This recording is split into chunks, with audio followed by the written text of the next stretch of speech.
ভারত থেকে শেখ হাসিনাকে ফেরত আনা এবং অন্যান্য ইস্যু একসাথে চলবে বলে জানিয়েছেন পররাষ্ট্র উপদেষ্টা এম তৌহিদ হোসেন।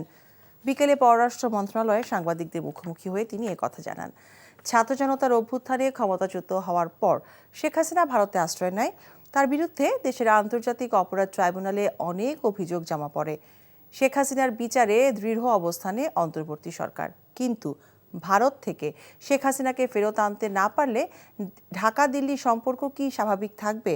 এমন প্রশ্নে পররাষ্ট্র উপদেষ্টা বলেন, শেখ হাসিনাকে ফেরত আনার ইস্যু ছাড়াও দুদেশের আরও অনেক স্বার্থের ইস্যু আছে।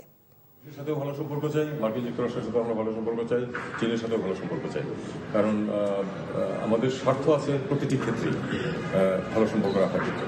এবং আমি বিশ্বাস করি যে যাদের কথা বললাম তাদেরও স্বার্থ নিহিত আছে ভালো সম্পর্কের মধ্যে।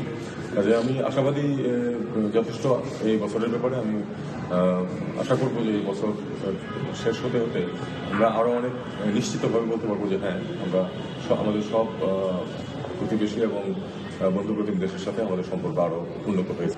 এটা হলো একটা ইস্যু, কিন্তু আমাদের আরো অনেক স্বার্থের ইস্যু আছে দুই পক্ষে। আমরা সেগুলো নিয়ে পাশাপাশি আগাবো। Thank you.